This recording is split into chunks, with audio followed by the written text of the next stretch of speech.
Hi, in this video I'm going to show you how to connect Google Analytics to Base44. So in order to do this, first of all, go to analytics.google.com and sign in.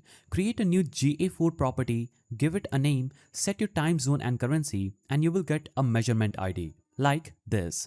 Copy this ID and you will need it in Base44. In Base44, open your app, go to dashboard, choose settings, choose app settings. Look for a place to add custom header or embed code. Often, a head tag is scripts. Now, insert the following snippet, replacing the measurement ID with your measurement ID.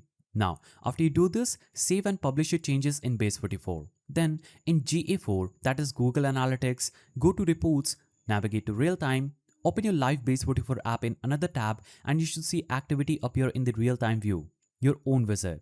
If nothing appears, check that your custom script was published, the domain matches your GA4 property, and your browser isn't blocking analytics cookies. Now, if you want deeper tracking, example button clicks, form submission, in your Base44 app, identify the action like sign up button, add a script or use the built-in integration feature like this, and ensure the script runs when the action happens. This is optional.